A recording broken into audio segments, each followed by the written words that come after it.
चलो स्टार्ट करते हैं गाइस। Hello hello.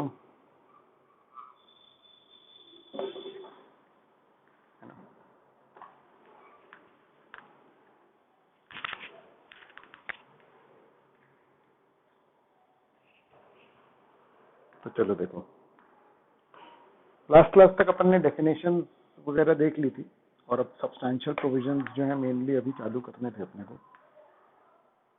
है ना। इसलिए मेरे पेन की इंक खत्म हो गई है तो मैं उसको इंक भरवा रहा हूँ अभी, है ना। 2 मिनट में भर जाएगी ये, ठीक है। तब तक देखो एक बार इसको रीड करते हैं अपन। टॉपिक नंबर 13.5 है ना। यहाँ तक तो कुछ खास नहीं था, अब आएगा है ना। कमिंग टू ऑपरेशन ये तो हो गया था कि किस दिन से आएगा ऑपरेशन में कोई भी एक्ट या एनैक्टमेंट जो है वो किस दिन से ऑपरेशन में आएगा, जिस दिन से उसको प्रेसिडेंट की एसेंट मिल गई है। हेलो हेलो हेलो, ठीक है, क्लियर है, ठीक है। उसके बाद फिर नेक्स्ट देखो क्या है, इफेक्ट ऑफ रिपील। समझ आ रहा है? मतलब रिपील का मतलब क्या होता है कि मतलब कैंसिलेशन हो जाएगा, कोई किसी भी कानून का इफेक्ट जो है वो अब से नहीं रहेगा, खत्म हो रहा है वो एक तरीके से। आ रहा है समझ में? तो रिपील का इफेक्ट क्या होगा आप देखो, इंटरप्रिटेशन है पूरा बेटा, ध्यान से समझना, ठीक है ना। देखो क्या बोल रहा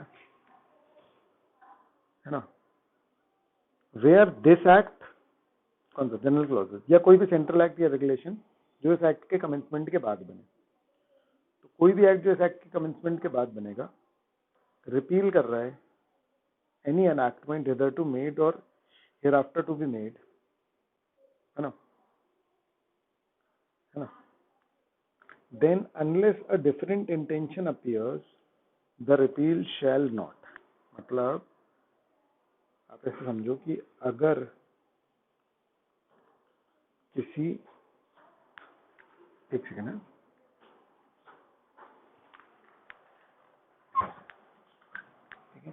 एक सेकेंड, वापस से प्रेजेंट स्क्रीन कर रहा हूं मैं, आपको स्क्रीन दिखेगी अब 2 मिनट में, ठीक है ना। अगर किसी कानून को, कानून या प्रोविजन को कैंसिल किया जाता है, रद्द किया जाता है ना, तो क्या होगा। अगर किसी भी कानून को रद्द किया जाता है तो वो जो कैंसिलेशन है वो क्या नहीं करेगा, देखो ध्यान से। shall not revive anything not in force or existing at the time at which the repeal takes effect। तो वो किसी चीज को रिवाइव नहीं करेगा जो फोर्स में नहीं है। बहुत ध्यान से, मतलब अगर हम किसी प्रोविजन को रद्द करते हैं तो वो रिवाइव नहीं करेगा किसी चीज को, पुरानी चीज को। एक्चुअली मेनली क्या है कि कॉन्स्टिट्यूशन के पहले या इस तरीके से किसी चीज को रिवाइव नहीं करेगा। और इतना 1-to-1 रिलेशन भी नहीं होता है, बहुत ध्यान से समझना, ठीक है ना। मैं क्या बोल रहा हूँ, ध्यान से समझना मेरी बात, ठीक है। इतना 1-to-1 रिलेशन नहीं होता कि एक कोई कानून है उसका अगर आपने रिपील किया तो दूसरा आपका पूरा एकदम एज इट इज आ जाए। समझ में आ रहा है? ठीक है, बहुत ध्यान से समझना, ठीक है। कॉन्सेंट्रेशन बेटा थोड़ा सा ज्यादा लगेगा बस, ठीक है, इसलिए बोल रहा हूँ, ठीक है। तो कोई भी चीज जो पहले पास्ट आस्ट में पहले बंद हो चुकी है वो रिवाइव नहीं हो जाएगी। जो पास्ट की जो चीजें हैं ना वो रिवाइव नहीं हो जाएंगी, या ठीक है। और क्या बोल रहा है, affect the previous operation of any enactment so repealed or anything duly done or suffered thereunder or affect any right, privilege or liability acquired, accrued or incurred under any enactment so repealed, ठीक है। Or affect any penalty forfeiture, इसका मैं पूरा सार बता दूंगा तुमको ultimately, committed against agreement so repealed or affect any investigation, legal proceeding, remedy, ये जो भी चीजें हैं, ठीक है ना। अब देखो, ठीक है, एग्जाम्पल लेते हैं अपन, ठीक है, ठीक है। एग्जाम्पल है कि जैसे हमने बोला कि सागौन की लकड़ी जो है वो कम हो गई है, तो उसको बैन कर दिया गया, मान लो, है ना। तो सागौन जो है वो बैन कर दिया गया, समझ आ रहा है, क्लियर है, ठीक है ना। अब ये जो प्रोविजन है ये क्या किया अपन ने, कैंसिल किया। ये प्रोविजन अपन ने क्या किया बेटा, कैंसिल किया। तो अब सागौन क्या होगा, अब सागौन पे से बैन हट गया। काय का बैन लगाया हुआ था, खरीदने बेचने का। काय का बैन लगाया हुआ था बेटा, खरीदने बेचने का। अब ये बैन हट गया, क्लियर है गाइस। अब मेरी बात समझना, जैसे ही ये बैन हटा तो अब तो खरीदना बेचना हो जाएगा, कोई दिक्कत नहीं है, समझना रहे। लेकिन अगर पास्ट में, है ना, इसको उल्टा लेकर के चलते हैं, इसको उल्टा लेकर के चलते हैं तो आप समझ पाओगे इसको, ठीक है। देखो, सागौन पे बैन था, है ना,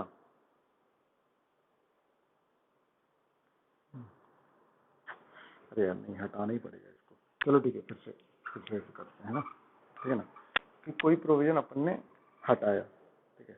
जब पहले बैन था, फिर सागौन आपने अलाउ कर दिया। पहले बैन था, फिर आपने क्या कर दिया, अलाउ कर दिया था। एक प्रोविजन ला करके एक्सेप्शन डाला था, मतलब बोल रहा था कि हमने है ना, लकड़ी परचेज सेल करना बैन था, लेकिन एक्सेप्शन डला हुआ था।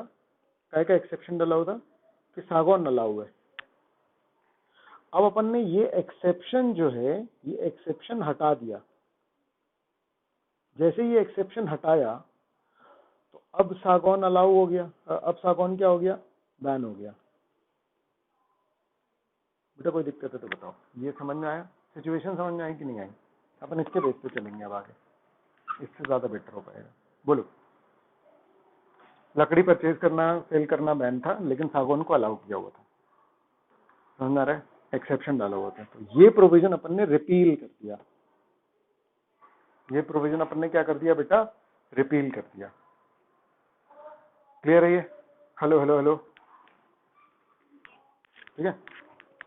तो जैसे ही अपन ने ये प्रोविजन रिपील किया तो क्या हुआ, सागौन बैन हो गया, है ना। अब ये हुआ मान लो 1 जुलाई 2019 से, क्योंकि जैसे ये रिपील हुआ, तो अब बैन हुआ ना। तो जो पास्ट में खरीद चुका है वो सब रिवर्स करेंगे क्या, बताओ।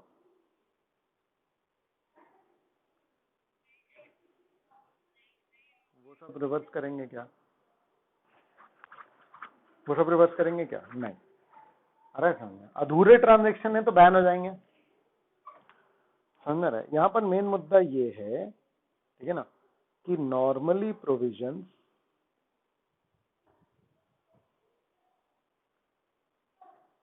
फ्यूचर से, यानी कि इसको कह सकते हैं अपन प्रोस्पेक्टिवली लागू होते हैं,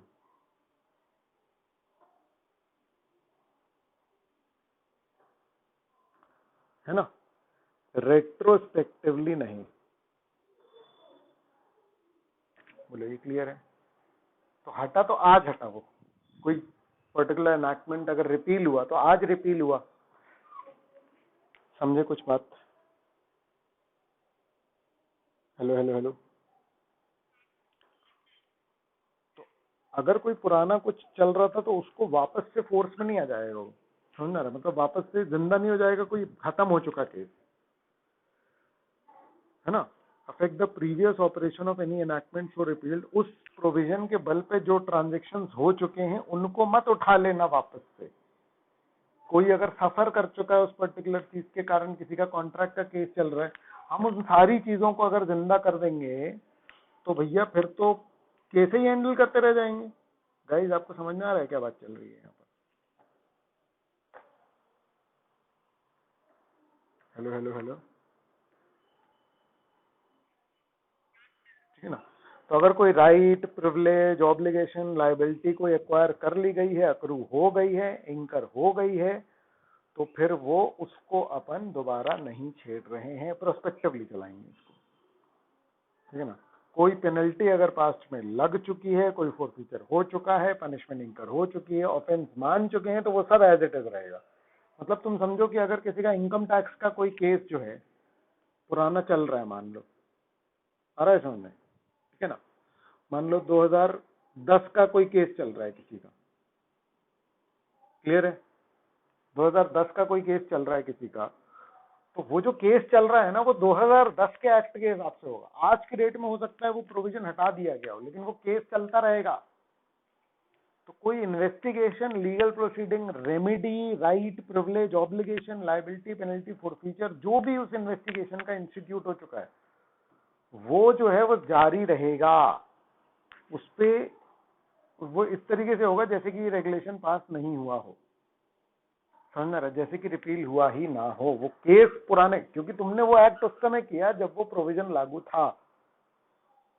बेटा आपको समझ में आ रहा है क्या, मुझे बताओ।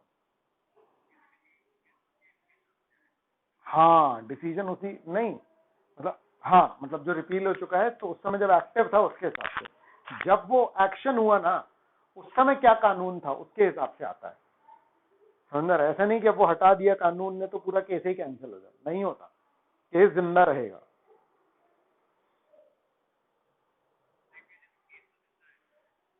हम्म, हाँ, नहीं, उस समय के एक्शन का चल रहा है ना, तो उसी के हिसाब से चलेगा। आज के रेट में जो भी ट्रांजेक्शन हो रहे हैं वो नए एक्ट के हिसाब से होंगे, ठीक है बेटा, क्लियर है? बोलो भाई, समझ में आए, ठीक है ना।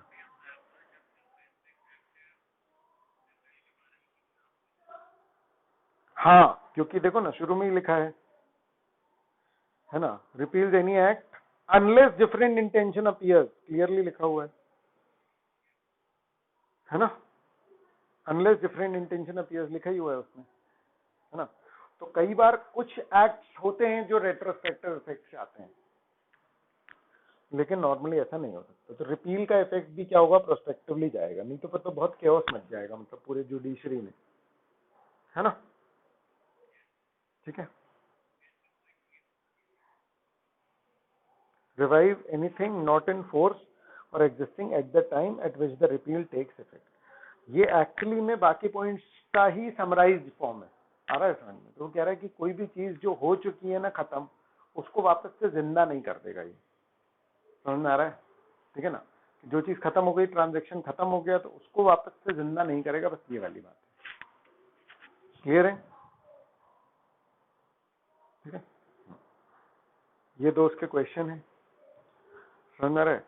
तो ये एक्चुअली कुछ कुछ डिलीशन या उसका अलग से है, जैसे इसका सेकंड पॉइंट है, तो अपन इसको पूरा पढ़ेंगे तब समझ में आएगा ये, क्लियर है, ठीक है ना। सिर्फ इसके बेस पे क्वेश्चन सॉल्व नहीं होंगे अभी, ठीक है ना। चलो अब देखो, repeal of act making textual amendment, है ना, इसको मैं बाद में कराऊंगा, टेक्सचुअल अमेंडमेंट को, इसमें थोड़ी सी नौटंकियां हैं, है ना, इसको मैं बाद में कराऊंगा, ठीक है। अब है रिवाइवल ऑफ रिपील्ड एनैक्टमेंट्स, ठीक है ना, रिवाइवल ऑफ रिपील्ड एनैक्टमेंट्स, देखो जरा, ठीक है ना। अब देखो, कोई भी रिपील्ड एनैक्टमेंट है, किसी भी प्रोविजन को अगर रिपील किया गया तो उसका रिवाइवल कब होगा, express provision required for revival in any central act or regulations made after the amendment of the, है ना, इसको देखो, in any central act it shall be necessary, है ना, for reviving, ठीक है ना, थोड़ा ये पूरा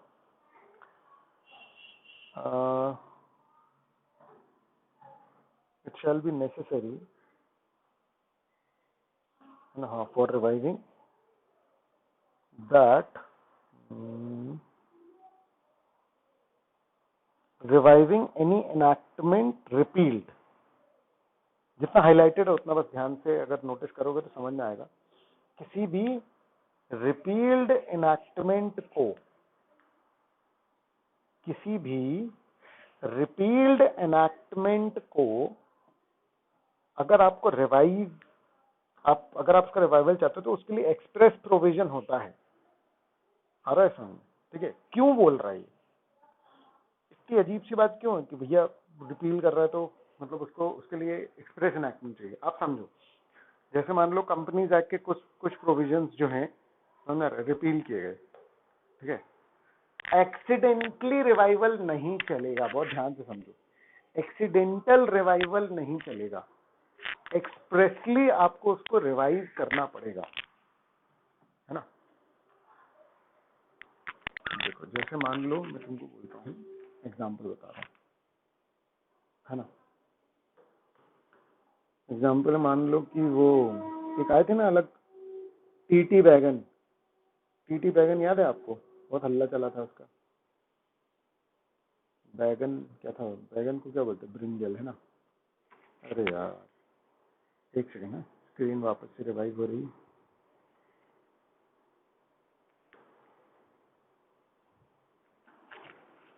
ठीक है, देखो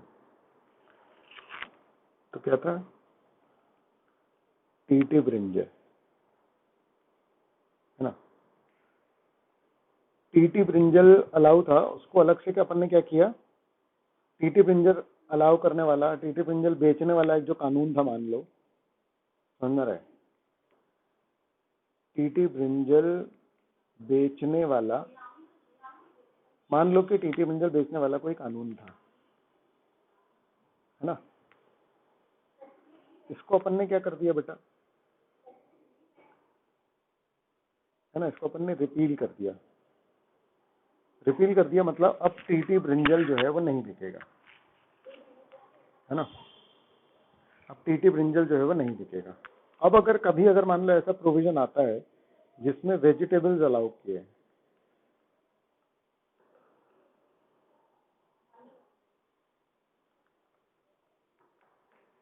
वेजिटेबल्स अलाउ किए हैं, समझ रहे, तो आप ऑटोमेटिकली ये ना समझें कि अब टीटी ब्रिंजल जो है वो अलाउड होंगे, ऐसा आप नहीं मानेंगे गाइस। आप मेरा पॉइंट समझ रहे हैं मैं क्या रखने की कोशिश कर रहा हूँ, ठीक है ना। कोई भी एक्ट जो है, समझ रहे हैं, in any central act reviving के लिए एक्सप्रेस प्रोविजन जरूरी है, बस, समझ रहे हैं, ठीक है ना। एक्सप्रेस प्रोविजन रिक्वायर्ड है, एक्सप्रेस प्रोविजन। कोई भी पुराना अगर मान लो बंद किया गया है कोई प्रोविजन, किसी भी पर्टिकुलर चीज को मना किया गया है, तो वो ऑटोमेटिकली इफेक्ट में नहीं आ जाएगी किसी और प्रोविजन के कारण। मतलब जब तक ऐसा कानून नहीं आ जाता ना कि हाँ टीटी ब्रिंजल फिर से अलाउ कर रहे हैं, तब तक वो अलाउ नहीं होगा, क्योंकि उसको स्पेसिफिकली एक तरीके से क्या किया गया है, अपन ने मना कर दिया है। तो किसी भी पर्टिकुलर प्रोविजन का रिवाइवल बाय डिफॉल्ट नहीं होगा किसी भी और प्रोविजन के कारण, किसी मिलते जुलते प्रोविजन के कारण। आ रहा है समझ में? किसी भी पर्टिकुलर प्रोविजन का रिवाइवल जब तक लिखा नहीं होगा कि ये प्रोविजन रिवाइव हो रहा है, तब तक अपन एक्सीडेंटल उसका रिवाइवल नहीं मानेंगे। गाइस मुझे बताओ आपको ये बात समझ में आई कि नहीं आई?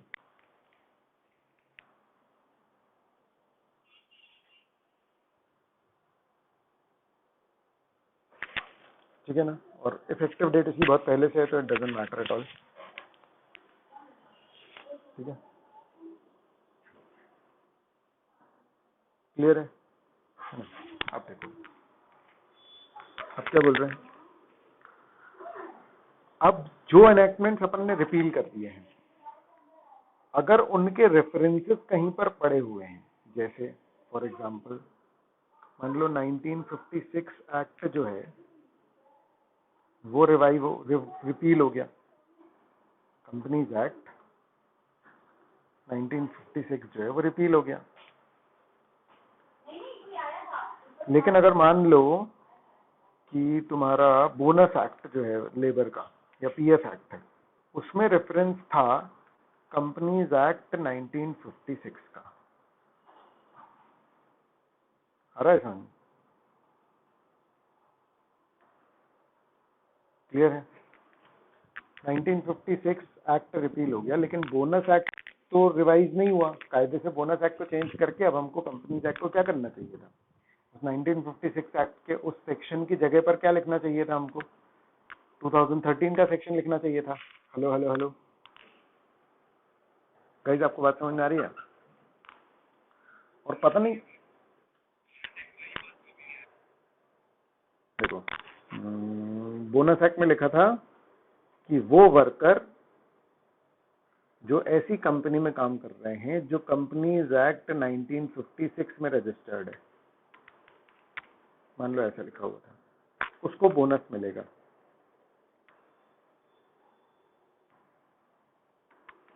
और 1956 एक्ट रिपील हो गया। ऐसा नहीं लिखा है बोनस एक्ट में, मैं बस एग्जांपल ले रहा हूँ। बोलो, आए समझ में? क्या बोला? ठीक है ना? अब क्या हुआ, 1956 एक्ट रिपील हो गया, उसकी जगह आ गया 2013 एक्ट।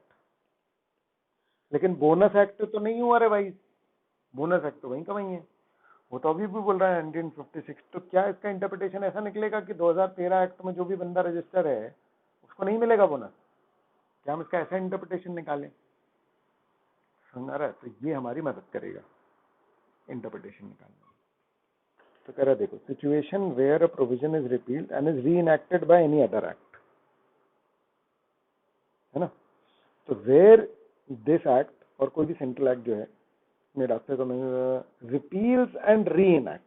1956 एक्ट क्या हुआ है, रिपील हुआ है और री इनैक्ट हुआ है विद और विदाउट मॉडिफिकेशन, है ना? Any provision of the former enactment then references in any other enactment, किसी दूसरे एक्ट में अगर उसका रेफरेंस है या किसी इंस्ट्रूमेंट में, ठीक है ना, to the provision so repealed shall unless a different intention be construed as references to the provision so reenacted। इसका मतलब समझ रहे हो कि ये रेफरेंस का मीनिंग हम निकालेंगे कि नहीं नहीं, ये कंपनीज एक्ट 2013 को भी रेफर कर रहा है।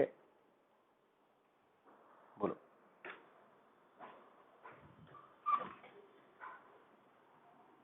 बोनस एक्ट का रेफरेंस 1956 का अपन मानेंगे कि वो रेफरेंस 2013 एक्ट का भी है। हाँ बोलो, बोलो करो,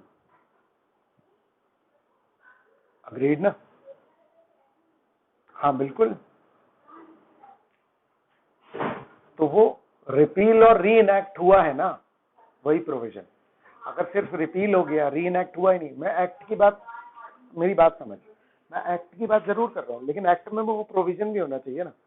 मतलब जो प्रोविजन 1956 में भी था और 2013 में भी है, मैं ऐसे प्रोविजन के रेफरेंस की बात नहीं कर रहा हूँ जो 1956 में था लेकिन 2013 में नहीं है या चेंज्ड है। समझ में आ रही है बात? मैं ऐसे की बात कर रहा हूँ जो जैसे, हाँ, जैसे कि बिना मॉडिफिकेशन या थोड़ा बहुत मॉडिफिकेशन भी चलेगा, मेरी बात समझ। जैसे ऑडिटर है, तो अब ऑडिटर अपॉइंट करना है, मान लो कि बोनस एक्ट में ऑडिटर अपॉइंट करना है, उस ऑडिटर की क्वालिफिकेशन अपन ने कहां से उठाई, 1956 एक्ट से, ठीक है ना? अब ऑडिटर 2013 एक्ट में आया लेकिन उसकी क्वालिफिकेशन थोड़ी बहुत चेंज हो गई, समझ आ रहा है? तो भी अपन बोनस एक्ट का जो इंटरप्रिटेशन है वो क्या करेंगे कि हाँ भाई कोई दिक्कत की बात नहीं है, क्योंकि वो एक्चुअली में क्या रेफर कर रहा है, कंपनीज एक्ट के ऑडिटर को रेफर कर रहा है, ये उसका मकसद है। इसलिए हम मान रहे हैं कि हाँ वो ऑडिटर वो 2013 एक्ट के भी ऑडिटर को मान रहा है। बोलो, क्लियर है? बोलो भाई।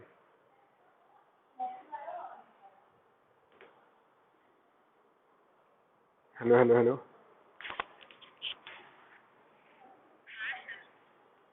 समझ गए, है ना। अब ये जो है ये तो कोई इतने खास मतलब का नहीं है वैसे। Situation where a provision is repealed and is reenacted by the act before, है ना, where before any act of parliament of UK repealed and reenacted with or without modification. ठीक है, ये भी वही बोल रहा है कि इसके पहले का है तो भी अपन रीइनैक्टेड नए वाले को मानेंगे, मतलब नए वाले के रेफरेंसेस को मानेंगे, नहीं कोई अंतर नहीं है इसमें। अलग से इसलिए बोलना पड़ रहा है इसको क्योंकि ये सारा कुछ जो है ये इस एक्ट के बनने के बाद की बात कर रहा है, तो उसको पहले का अलग से बताना पड़ा। मतलब समझ आ रहा है, बेसिकली दोनों का एक ही मतलब है, आप ओवरऑल एक ही मतलब लेकर के चले, इसको अलग अलग ना ले। आ रहा है समझ कि जब भी कोई प्रोविजन रिपील होगा, री इनैक्ट होगा, तो अपन मानेंगे कि अगर उसके रेफरेंसेस दूसरे एक्ट में हैं, समझ आ रहा है, ठीक है ना, तो अपन नए वाले का अज्यूम कर लेंगे कि वो पुराना वाला नए वाले को भी रेफर कर रहा है। क्लियर है, ठीक है ना। ये सिर्फ लीगल पेचीदगियों के कारण यहां पर है, इसका मीनिंग कोई अलग नहीं है, ऐसा समझ लो। आप बस ये मान करके चलो कि कोई भी एक्ट अगर मान लो होता है, कोई भी प्रोविजन रिपील और री इनैक्ट होता है, तो आप मान लेंगे अगर उसका रेफरेंस किसी भी एक्ट में है, तो आप मान के चलिए, समझ आ रहा है कि वो री इनैक्टेड वाले का प्रोविजन रेफर किया जा रहा है। बोलो, कोई दिक्कत है क्या इसमें?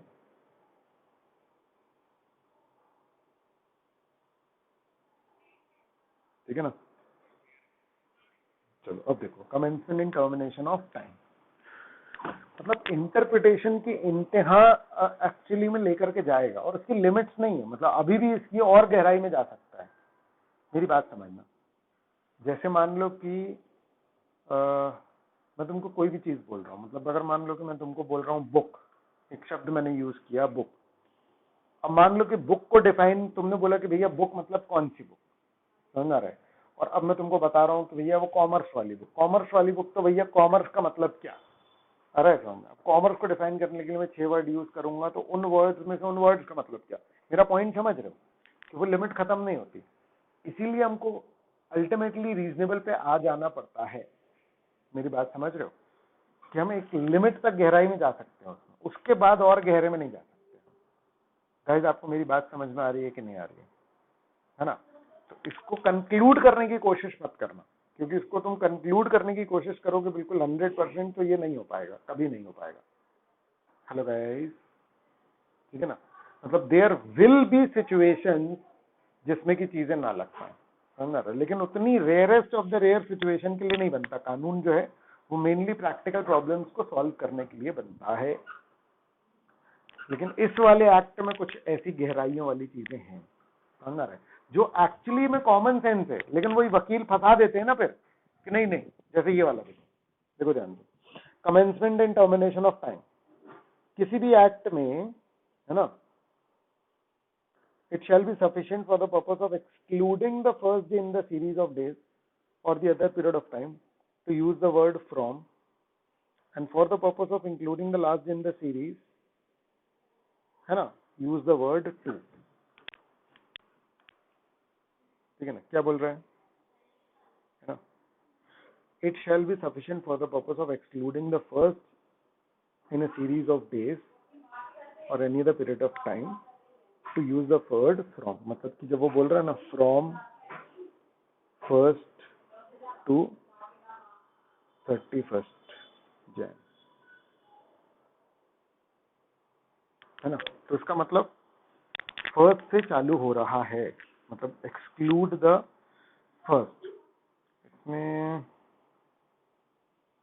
सीरीज ऑफ डेज बोल रहे हैं ना, तो अपन डेट ना दें इसमें, है ना,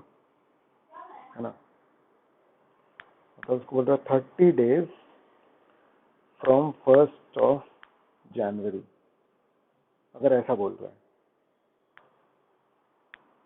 है ना, तो अपन क्या करेंगे कि फर्स्ट को इंक्लूड ना करके, मतलब फर्स्ट को एक्सक्लूड करके सेकेंड से चालू करेंगे 30 की काउंटिंग,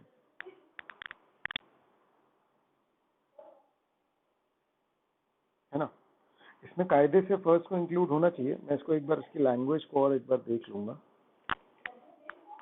समझ आ रहा है, ठीक है ना।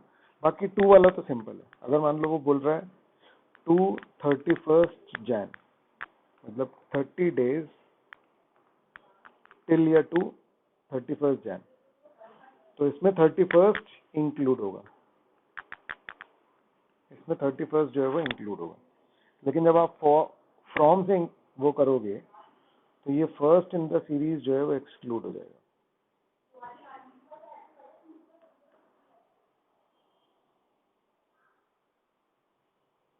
ठीक है ना, ये मुझे थोड़ा अनयूजुअल सा लगता है हर बार, समझ में आ रहा है? ठीक है ना, लेकिन इसको लेकर के कुछ पर्टिकुलर ऐसा मिला नहीं है, समझ में आ रहा है? इसलिए जैसा लिखा हुआ है अभी अपन उसको एज इट इज कर ले रहे हैं, इसको एक बार आइडेंटिफाई कर लेंगे। ये थोड़ा सा आउट ऑफ द कंटेक्स्ट जा रहा है, क्योंकि नॉर्मली अपन फ्रॉम का मीनिंग क्या निकालते हैं, मतलब अगर मान लो कि अपने को फ्रॉम 1st to 31st दिया रहता है तो अपन क्या निकालते हैं भाई, अपन फर्स्ट को इंक्लूड करते हैं, समझ रहे? From 1st to till 30 days होता है तो अपन नॉर्मली फर्स्ट को इंक्लूड करते हैं। ये बोल रहा है कि अलग करना है। एक्चुअली बिल्स ऑफ एक्सचेंज में ना अभी आएगा तुम लोगों को, बिल्स ऑफ एक्सचेंज जब पढ़ोगे ना तो उसमें डेट के कैलकुलेशन में आता है ये लफड़ा, जिसमें अपन सेकेंड डे से कैलकुलेशन करें या फर्स्ट डे से कैलकुलेशन करें, इसका लफड़ा आता है। तो ठीक है, कोई दिक्कत नहीं है। अभी अपन इसको थोड़ा सा डाइसी मान रहे हैं। अभी अपन इसको मान रहे हैं कि कमेंसमेंट और टर्मिनेशन ऑफ टाइम में जनरली अगर सीरीज ऑफ डे को वो कर रहा होगा और फ्रॉम वर्ड यूज कर रहा होगा तो अपन फर्स्ट डे को एक्सक्लूड कर देंगे। अगर फ्रॉम कर रहा होगा तो अपन फर्स्ट डे को एक्सक्लूड करके काउंटिंग करेंगे, समझ रहा है? यानी सेकेंड डे से काउंटिंग जो है वो अपन करेंगे, आ रहा है समझ में? और अगर मान लो कि 2 दिया हुआ है तो 2 दिया हुआ है तो जिस डे को रेफर किया गया उस डे को अपन क्या करेंगे बेटा, इंक्लूड करेंगे। अगर मान लो 31 जैन दिया है तो अपन 31 जैन को इंक्लूड करेंगे। तो अभी अपन इसका लिटरल इंटरप्रिटेशन ले रहे हैं, जैसा लिटरल है। लिटरल क्या बोल रहे हैं कि फ्रॉम से आप स्टार्ट करोगे तो आपको फर्स्ट डे अलग करना पड़ेगा, तो ठीक है हम फर्स्ट डे जो है वो भी अलग करके मान रहे हैं, बाकी इसको एक बार देख लिया जाएगा। समझ में आ रहा है? ठीक है, बोलो, क्लियर है ये? हेलो हेलो हेलो,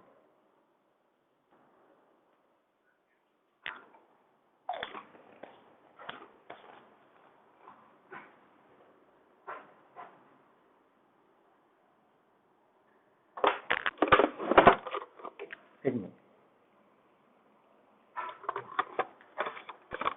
ठीक है ना?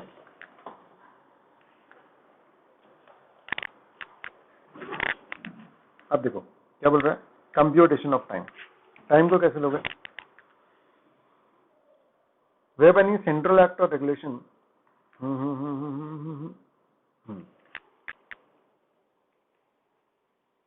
after the commencement of this act, any act or proceeding is directed or allowed to be taken in the court। अरे यार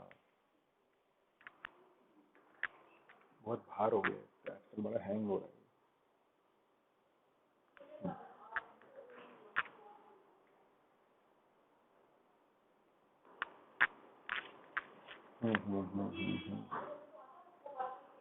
आई स्क्रीन आ गई, स्क्रीन आ गई। देखो कह रहा है, देखो any act or proceeding is directed or allowed to be taken in any court or office on a certain day or within a prescribed period। ठीक है ना? जैसे अपन लोग ने कितनी जगह पढ़ा कि 30 दिन के अंदर अंदर फाइलिंग होनी चाहिए या 30 दिन के अंदर अंदर अपील होनी चाहिए। अगर आपको अपील करना है तो आप 30 दिन के अंदर अंदर कर लो, समझ रहे? नहीं तो फिर आप अपील नहीं कर पाओगे। क्लियर है? अपील करना है तो 30 दिन के अंदर अंदर कर लो, तो ये वही है। देन अगर मान लो कि वो लास्ट डे जो है कोर्ट क्लोज है ना, और last day of the prescribe period, तो act or proceeding shall be considered as done or taken in due time if it is done or taken on the next day afterwards on which the court or office is open। बहुत important है ये, अगर इसका case law आता है। वैसे तो normally आपको केस लॉ इसमें नहीं आते हैं, अगर आया तो ध्यान से देखो, रीड करो।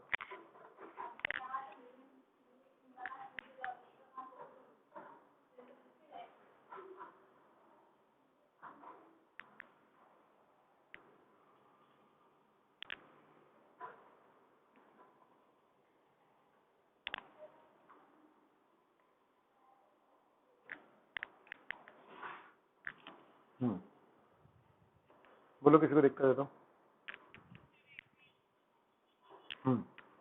जैसे मान लो आपको बोला गया क्या ना कि अगर आपको अपील फाइल करनी है तो 30 डेज के अंदर अंदर कर सकते हैं। अब 30 डेज अब जब आप करेंगे, समझ में आ रहा है, ठीक है ना। 30 डेज जब आप करेंगे तो 30th डे जो आपका है जिसमें आप अपील फाइल कर सकते थे, आखिरी दिन,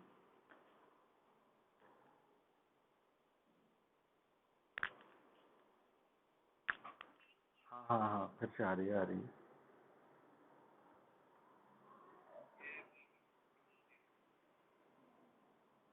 किसको? तुम्हें? हाँ, मैं अभी कुछ सडनली हुआ, मैं मेरे को भी इसने अलग कर दिया था, ठीक है ना। तो 30th डे अगर कोर्ट क्लोज है तो आप 31st डे भी अगर जाओगे, है ना, नेक्स्ट डे जब कोर्ट ओपन है तो आपको 30 डे का बेनिफिट मिल जाएगा। मतलब ऐसा नहीं बोला जाएगा कि नहीं नहीं अब तो 30 डेज ओवर हो गए, अब नहीं कर सकते आप अपील, क्योंकि 30th डे क्या था, कोर्ट जो था वो क्लोज था। बोलो बेटा। अब सोच के देखो ना, मान लो कोरोना के कारण क्या हो गया भाई, 25 दिन बंद रहा, ये 1 महीना मान लो कोर्ट ही बंद रहा, तो भाई जो लोग केस कर सकते थे, जिनकी 30 दिन की टाइम लिमिट थी, वो खत्म ही हो जाएगी क्या,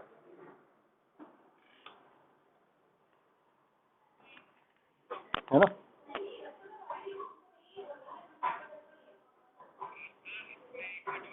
बोलो।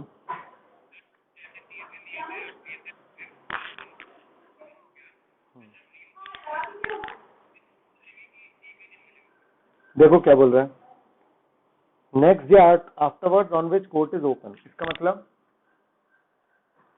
वो अगला दिन जिस दिन कोर्ट ओपन, तो जितने दिन बंद रहेगा उतने दिन मिलेंगे, ठीक है। सुन सुन सुन सुन सुन, मेरी बात सुन। तेरा जो डाउट था, समझ आ रहा है, वो ये था कि भाई जस्ट एक दिन मिलेगा या कई दिन मिलेंगे, तो उसका जवाब मैंने क्या बोला कि कई दिन मिलेंगे। अब पूछ, यही था ना तेरा डाउट कि कुछ और था, है ना। ठीक है, और कुछ डाउट है तो वो बता, ठीक है। डिस्टेंस कैसे मेजर करेंगे, अब देखो डिस्टेंस जो है, in a measurement of any distance for the purpose of central act or after the command, distance shall unless a different be measured in a straight line on a horizontal plane। मतलब जैसे अपन road distance लेते हैं ना, वो नहीं लेंगे। मतलब जैसे कोई ये एरिया है, आ रहा है समझ, तो उसमें अगर मान लो कि रोड जा रही है, वो ऐसे ऐसे ऐसे ऐसे जा रही है, और ऐसे ऐसे करके मान लो कि ये 25 किलोमीटर है, और ऐसे एक स्ट्रेच में अगर अपन देख रहे हैं तो ये मात्र कितना है, 7 किलोमीटर। तो एक्ट में जब रेफरेंस है 7 किलोमीटर, तो रोड से नापेंगे कि ये ऐसा स्ट्रेट वे नापेंगे, स्ट्रेट वे। मतलब अपन गूगल मैप से लाइन खींच लेंगे ऊपर, रोड नहीं देखेंगे कि रोड कितने किलोमीटर की है। बोलो भाई, वो होता है ना सिटी के 25 किलोमीटर के रेडियस में, तो वो 25 किलोमीटर अपन रोड से नहीं नापेंगे। क्लियर है गाइस? ठीक है। अब duty to be taken pro rata, duty मतलब टैक्स, समझना रहा है। तो कह रहा है कि where be any enactment now in force, और जब भी फोर्स में रहेगा कोई भी ड्यूटी जो है कस्टम एक्साइज की या कोई भी उसी नेचर की, और वो क्वांटिटी पे है, बाय वेट, मतलब 1 किलो पे इतनी इतनी ड्यूटी, आ रहा है समझ में। तो अगर मान लो कि आप 2 किलो बेचते हो तो ड्यूटी डबल हो जाएगी, और आधा किलो बेचोगे तो ड्यूटी आधी हो जाएगी। नहीं तो पता चला 1 किलो पे टैक्स है, लेकिन 900 ग्राम के बना बना के बेच दिए मैंने, तो टैक्स फ्री हो गया, क्योंकि 1 किलो पे है टैक्स। तो वो कह रहा है कि नहीं भैया, उसको प्रो रेटा लेंगे। तो कोई भी एक्ट अगर लिखना भूल जाए, देखो ये गवर्नमेंट का ना रेवेन्यू मेकिंग एक्ट है, आ रहा है समझ में, इसलिए गवर्नमेंट बड़ा ध्यान रखती है कि कहीं ऐसा ना हो कि कोई वकील ऐसा इंटरप्रिटेशन निकाल करके केस बीत जाए, लफड़ा हो जाएगा। आ रहा है समझ में? क्लियर है ये?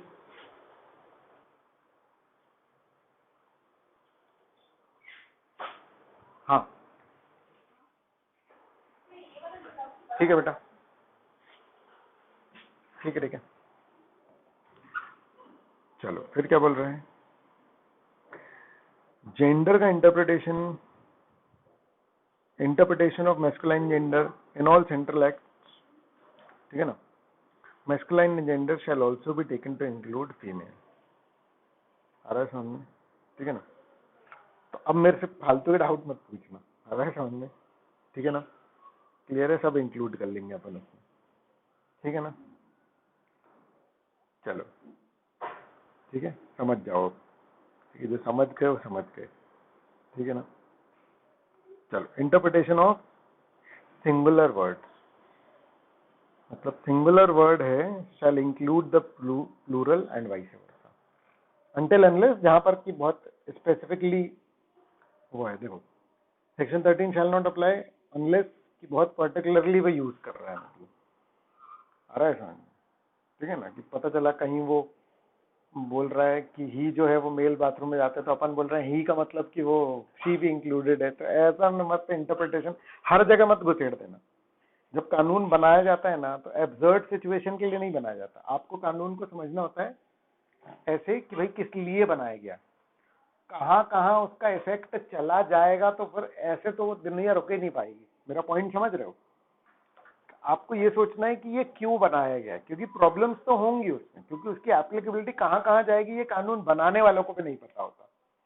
कोई नहीं सोच सकता बेटा कि जब वो कानून बना रहे हैं ना, तो उसकी एप्लीकेबिलिटी कैसे कैसे और कहाँ कहाँ हो पाएगी, कहाँ कहाँ हो जाएगी, एक लिमिटेड एरिया तक सोच सकते हैं लोग, समझ आ रहा है? ठीक है ना, जितना प्रैक्टिकल हो सकता है।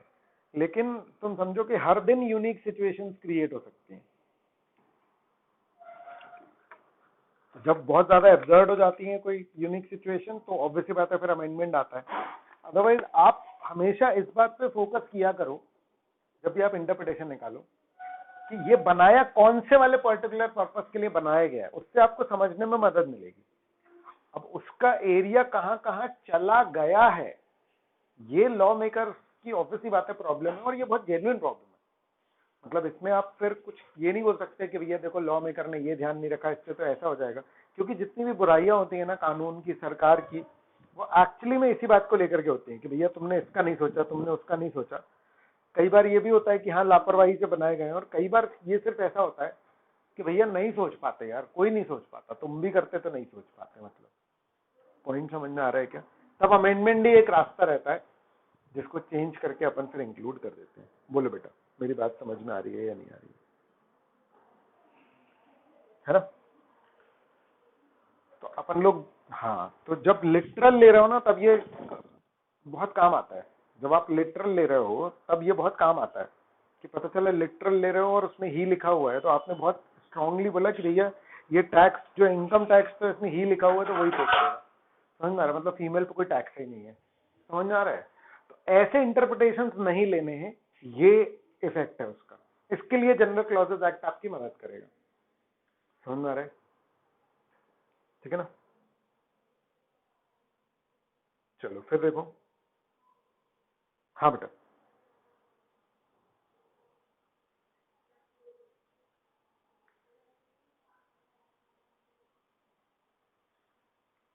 रीजनेबल में देख करके, रीजनेबल में देख करके पता लगेगा। आ रहा है समझ में? मतलब सिचुएशन, जिस एक्ट की बात चल रही है, जिस प्रोविजन की बात चल रही है, उस प्रोविजन में देख के ही पता लगेगा। मतलब बिल्कुल सिचुएशन में देख के ही पता लगेगा। समझा ना? जैसे अगर मान लो कि कभी वो बोले कि भाई rights of a member include, आ रहा है समझ में? तो मान लो कंपनी एक्ट में बोला राइट ऑफ अ मेंबर। अब राइट ऑफ अ मेंबर मतलब एक मेंबर का राइट है, तो इसका ये मतलब नहीं कि दो मेंबर आ गए तो उनको ये राइट नहीं मिलेगा। बहुत एब्सर्ड वो हो गया ना। मेरा पॉइंट समझ रहे हो कि एक मेंबर को राइट है और दो मेंबर को नहीं, ऐसा तो नहीं होगा। समझ में आया? ठीक है। लेकिन कहीं पर अगर कहीं पर अगर मान लो कि ऐसा बोला गया है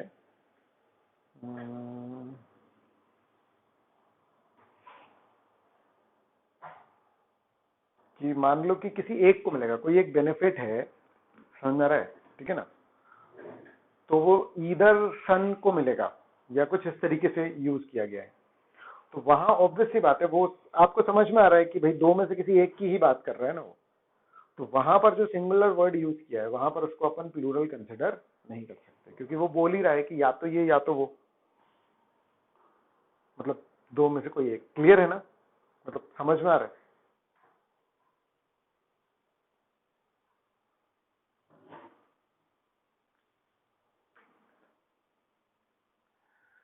हाँ, तो उसमें तो ट्राइब्यूनल वाला जो प्रोविजन था ना, तो ट्राइब्यूनल वाला प्रोविजन तो ऐसा था कि सिंगल मेंबर कोरम भी वो बोल सकता है, तो वहां पर मेंबर का मेंबर्स नहीं लेंगे, वहां तो सिंगल मेंबर को भी अपन क्या मान रहे हैं, कोरम मान लेगा, अगर ट्राइब्यूनल ने बोल दिया तो। यही वाला बोल रही हो या कोई और सा बोल रही हो? तो वो तो हाँ, वो एक्सप्रेस पावर ट्राइब्यूनल को क्या दी गई है कि एक सिंगल पर्सन को भी वो कोरम मान सकता है, ऐसा है ना, ठीक है। चलो, अब powers conferred to be exercisable from time to time. Powers may be exercised from time to time, whereby any central act or regulation made after the commencement of this act, any power is conferred, then unless a different intention appears, that power may be exercised from time to time as occasion acquires.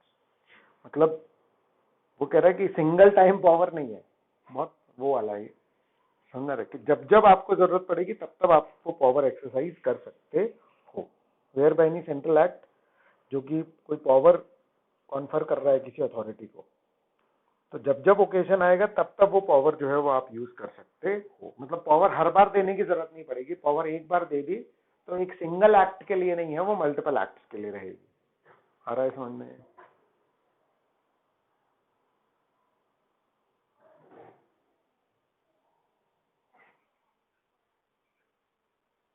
हाँ, मैं भी बाहर हो गया था, बहुत heavy हो रहा है यार,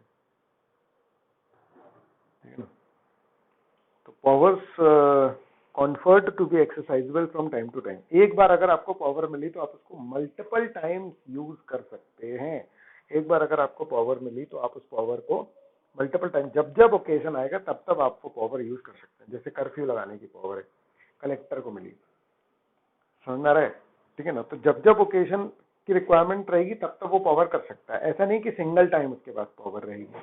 अगर किसी एक्ट ने कोई पावर दी हुई है, समझ में आ रहा है, तो अगर लिखा है कि सिंगल टाइम तो ठीक है, नहीं तो फिर जब जब वो ओकेजन आएगा तब तक उसके पास वो पावर रहेगी। सिंगल एक्ट के लिए पावर, ऐसा इंटरप्रिटेशन ना निकाले। बहुत ही एब्सर्ड टाइप के जो इंटरप्रिटेशन वकीलों ने यूज किए होंगे ना, उनको अलग किया गया है ये जनरल क्लॉजेस में।